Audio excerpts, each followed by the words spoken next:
Atikra alichot et la halachot. Hazak Baruch Rabotai Besorot Tovot. On est aujourd'hui le 3 dans le mois de Shvat.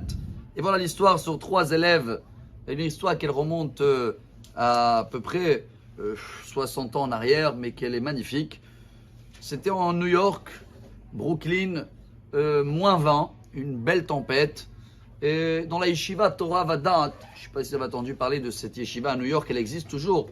Que le Rosh Yeshiva à l'époque c'était le Rav Shlomo Hayman, Zecher Tzadik Livracha, il est décédé en 1944.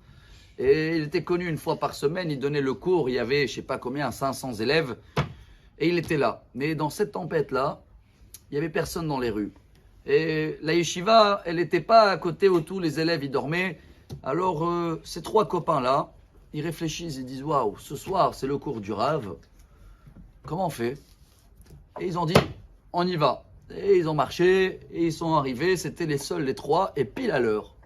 Le Rosh Yeshiva, le Rav Eyman, il rentre, il regarde, il sourit, et il fait le cours comme s'il y a 500 personnes devant. Et il crie comme il avait l'habitude, et c'est comme ça, il faut faire. Bon, ils étaient étonnés, hein. Et à la fin du cours, ils sont venus voir le Rav.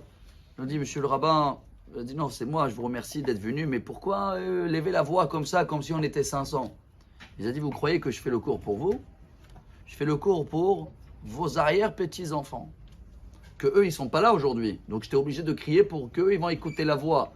Car ce qu'on est en train de raconter en ce moment dans les parachiotes, et qu'on le lit tous les matins, ou les saper, beozne bincha, ou ben bincha et asher italalti bemitzraim. Dieu nous demande encore en Égypte. Je vous demande tous les jours, pas que Pessah, que tu vas raconter à ton fils et à ton petit-fils et à ton arrière-petit-fils. Bon, d'abord, c'est une bracha qui seront toujours là et que tu vas pouvoir raconter des histoires. Donc, ça veut dire vivre jusqu'à 120 ans.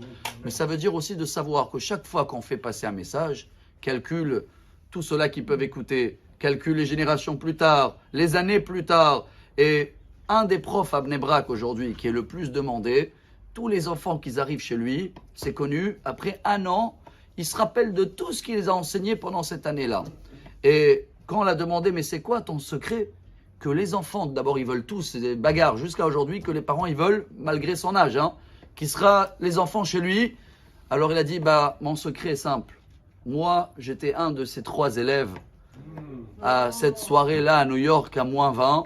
Et le discours qu'il a fait le Rav, chaque fois maintenant que je vois un élève devant moi, je ne vois pas que lui. Je vois lui, je vois déjà ses petits-enfants et j'essaye que le message qui va passer aujourd'hui sera toujours actualité. Et pour cela, chers amis, regardez comment c'est beau. Il n'y a que la Torah, il n'y a que les détails de Pessah qu'on va lire cette semaine. Vous allez me dire quoi ? C'est ça qui est important, bon Dieu, tu vas manger à coudée et tu vas faire attention de ne pas casser un os. Et c'est quoi tous ces détails ? Eh bien, chers amis, il n'y a que ces détails-là qui tiennent la route depuis 3334 ans déjà. Et tous les autres, quand il n'y a pas beaucoup de détails, ça s'oublie et ça passe comme du vent.